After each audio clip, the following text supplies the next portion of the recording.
பாட்டு பார்த்திங்கன்னா ஒரு தந்தைக்கும் மகளுக்கும் இடையே உள்ள அன்பை காட்டும் ஒரு பாட்டு. ஒரு பெண் குழந்தை, ஒரு பெண் பிள்ளை பிறந்து கல்லூரி பருவம் போகிற அதுக்கு இடையே உள்ள வச்சு தான் அந்த பாட்டு எழுதியிருக்கேன். பாட்டு பிடிச்சிருந்தா ஒரு ஷேர் மட்டும் பண்ணுங்கள். ஏன்னா ஷேர் பண்ணிங்கன்னா ஒருவேளை அந்த பாட்டு ஏதாவது ஒரு ஆள்கிட்ட யார்கிட்ட பெரிய ஒரு ஆள்கிட்ட பார்த்து எனக்கு வாய்ப்புகள் கிடைக்க வாய்ப்பு இருக்குது. அதனால் பாட்டு பிடிச்சிருந்தா கண்டிப்பாக ஷேர் பண்ணுங்கள். பாடுறேன். தந்தையானேன் உன்னாலே அப்பா என்றா என் மகளே, உன்னை மகளாய் பெற்றெடுக்க என்ன தவம் செய்தேனோ, எந்தன் உருவம் பெண்ணாக வந்து பிறந்த கண்ணேனி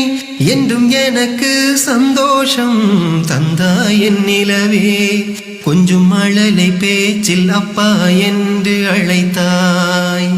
உன்னை கொஞ்சும் போது சிரிப்பினில் சிறை பிடித்தாய், ஒரு தங்க நிலவை கையில் ஏந்தினானே, வெள்ளி நிலவை காட்டி சோறு ஊட்டுவேனே, தந்தையானேன் உன்னாலே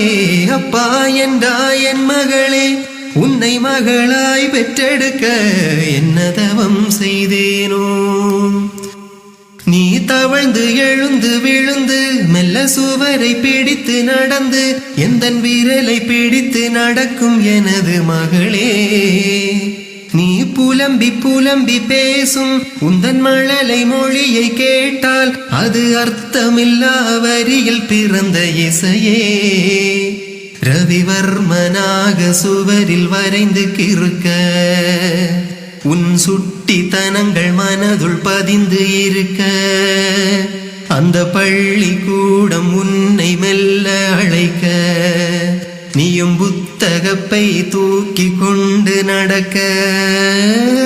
தந்தையானேன் உன்னாலே அப்பா என்றா என் மகளே, உன்னை மகளாய் பெற்றெடுக்க என்ன தவம் செய்தேனோ, பல பருவம் கடந்து வளர்ந்து சின்ன குழந்தை தனத்தை மறந்து எந்த அருகில் நின்று உயரம் அளக்கும் மகளே, நான் ஏணியாக இருப்பேன் என்றும் ஏற்றிவிடவே நினைப்பேன், உந்தன் உயர்வுக்காக ஓய்வில்லாமல் உழைப்பேன், நீ கல்வி அறிவில் சிறந்து விளங்கி திளைத்தாய், மிக நல்ல பெயரை வாங்கி எனக்கு படைத்தாய், இந்த கல்வி கூடம் கடந்து வந்து நீயே கல்லூரி வாசல் படியை மெல்ல மிதித்தாய், தந்தையானேன் உன்னாலே அப்பா என்றா என் மகளே,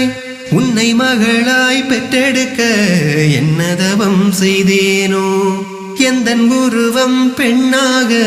வந்து பிறந்த கண்ணேனி என்றும் எனக்கு சந்தோஷம் தந்தாய் என் நிலவே, கொஞ்சம் மழலை பேச்சில் அப்பா என்று அழைத்தாய், உன்னை கொஞ்சும் போது சிரிப்பினில் சிறை பிடித்தாய், வெள்ளி நிலவை காட்டி சோறு ஊட்டும் போது எந்தன் கையில் இருக்கும் தங்க நிலவு நீயே,